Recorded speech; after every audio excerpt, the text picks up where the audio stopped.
Listen to me.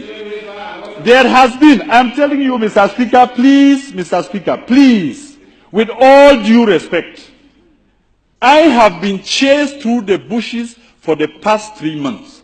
I cannot come here and you tell me that I should be discussing the Economic and Social Council, our children out of school, our lawyers in jail, and all that is happening in West Cameroon. It means nothing to you.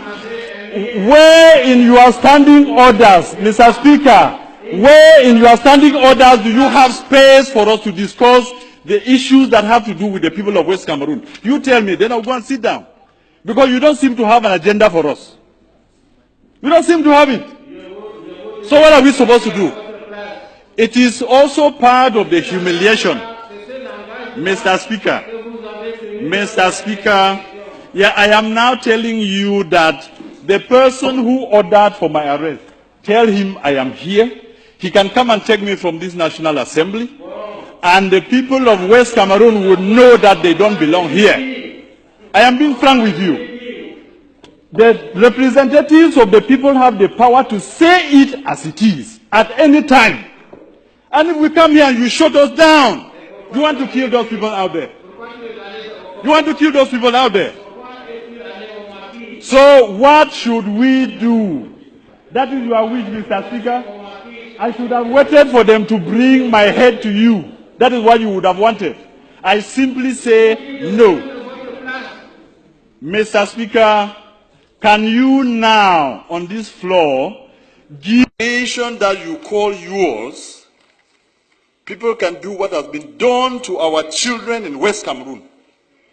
I call it West Cameroon because you will never take it out of our mouths again, because that is a territory in which we believe in freedom. To go out on the street and demonstrate is a basic right for us. And that is why we are saying that there are two Cameroons that came together. If you are telling us, like a state minister stood here last year and told us that what happened in Cameroon is like dropping a few cubes of sugar into a basin of water. Who is the sugar and who is the water? I'm asking the government bench of Cameroon, who is that you rape our children? My brother's daughter has been raped in Boya. I swear to you, the government of this country, does the president of this country know that the governors and the DOs and all the administrators you have sent to West Cameroon are out there behaving exactly like an army of occupation? Our people have nowhere to go. We have made all the efforts. Our ancestors and our forefathers trusted you to go into a gentleman's agreement that two people who considered themselves brothers could go to live together. If this is what you show us after 55 years, then those who are saying that we should break Cameroon are right. They are correct. The people of West Cameroon cannot be your slaves. The people of West Cameroon are not, you did not conquer them in war. If this is what you are saying that we should live in, I say simply no, it will not work. How do you have an army that's supposed to protect children, step out there, beat them, and rape some? It is not heard of in any country. This is the 21st century, and anybody who does that, I cannot be willing for his government to pay the price. We will exact it on you, because you are making us believe that we went to the wrong place. What is there to say? I want the world to know and to have it on record that we have made efforts. I have sat with ministers and listened to them talk.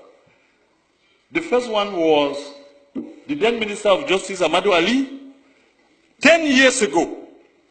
And I took my time, drove from Como to Yaoundé to tell him something is brewing out there. This thing that you people are sending gendarmes to beat people up and say all of these things, there is pain in West Cameroon. And as Minister of Justice, be very careful. What happens there? And he turned around, looked at me, and told me, Mr. Wilbur, it is your people who choose to come here. He is alive. He told me. Last week, I went to see the Minister of Higher Education, Professor Famindongo, and I told him the problems in Cameroon, the problem we have in West Cameroon, is the problem that will bring down Cameroon. If you do not handle it well, you will not know Cameroon as it is in a few months or in a few years. When people have had pent-up anger and pain, humiliation, for over 50 years, when it bursts out, you will never be able to control it. And I told him. And simply what he asked me was, qu'est-ce que vous allez faire? Because you have your army of occupation out in West Cameroon, you believe that when the people will rise, even if you took the whole of the French army and added to yours, you will never bring them down. And we have no need for that. We don't have any need for that in the 21st century. I was one of the believers in a unified Cameroon. And I want to tell this house that what has happened to those children in Buea University and in Bamenda has convinced me that the people who say Cameroon should go in two parts are correct. And there are more and more of us out there who now believe that it is the ultimate end. I listened the other night, an offer of 1,000 jobs, an offer of 2 billion francs for lay schools, and I laughed at myself. Are my people slaves? So you now take them to be your dogs, that you can beat and wound and maim, break their bones, then throw a piece of meat for them to fight over. It has to end. If we, the people of West Cameroon, have to continue doing what we are doing, it is because we believe that the more is always the merrier. When you have more people, you have more chances of surviving in life. If the more people who are the people of East Cameroon have proven to us that our blood means nothing, then it is time for us to say it will soon be over. I want to give you a quote here in this house that I borrowed from the American liberators. When injustice becomes law, resistance becomes a duty. The people of West Cameroon have a duty to resist your oppression. I called it oppression because of what I've seen in the field. Let me quote you another two instances. 3 weeks ago, there was an incident in Bangolan, which is a neighboring village to Jakiri, where I come from. And I don't know what it was about, and a Yandam officer was killed. And the forces of law and order, under the instructions of the SDO of Ngokitunya, move into Jakiri, a neighboring village, and take away 100 men. Just beat them up, break their bones, and then just leave them there. And I went to that place where he took these people, and I told him, Mr. SDO, you are going to release my people. He sent soldiers to me, and one of them told me, I said, I am the representative of these people because I'm a parliamentarian. And the young man turned around and asked me, et puis quoi? On n'est pas ici à Yaoundé. And he drew a line on the ground to tell me, if you cross here, you will see the consequences. Unfortunately for him, I happen to be a descendant of the warriors, so nobody draws a line before me. And I crossed, and I told him, shoot me. I told the SDO, release my people. In 12 hours, he released them. But some are still lying in the hospital. They beat and kicked a woman and she miscarried, a pregnant woman. And nobody can question this. That is the reason in this master plan to finish our culture and our people. You have chosen that every single administrator or every commander of the army is from East Cameroon. That is why they sit there and they can kill the people without remorse. This has to end. Mr. President, Mr. Speaker, I want to repeat this quote. When injustice becomes law, resistance becomes a duty.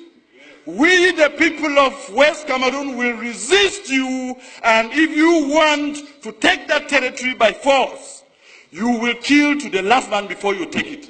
And you can start from me today. You can start from me. It has to end. Somebody has to know that this is not how you treat a people. 50 years is too long. 50 years is a very, very long time. And we come here and sit just talking about the budget. You normalize murder. You normalize rape. Mr. Speaker, I am sorry to tell you that this is part of the resistance. You will hear me to the end. When injustice becomes law, resistance becomes a duty. It is my duty to defend my people. You will not stop me because of lack of time. Or if you want to, you can call your brutal gendarmes to come and kill me here. I will not. I will not. I want you to hear this, Mr. Speaker, that my people are suffering, and that the cube of sugar that was defined in this house, are you just angry, Mr. Speaker, that the person you considered your slave, a slave has risen in the master's house and is asking a question?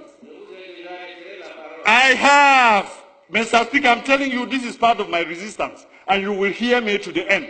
Bring the brutal soldiers who raped our daughters to take me out of here. I will say it to my end. I will say it to the end. There is nothing you can do to me. I'm wondering whether His Excellency the President of the Republic knows that the governors and the DOs are behaving exactly when they are posted to West Cameroon as colonial masters. When they abuse people and insult them and do all they have done, we have to resist, and we have to tell you our people will not be brought down because we came into this union as equal partners. Yes, sir. And I am done. And I am done. And we will resist. And there is nothing you can do to stop us, because this is part of our culture that we inherited. You people who fear every administrator and every ruler, we challenge our rulers, we take them to task, and that is why they are accountable. Thank you very much.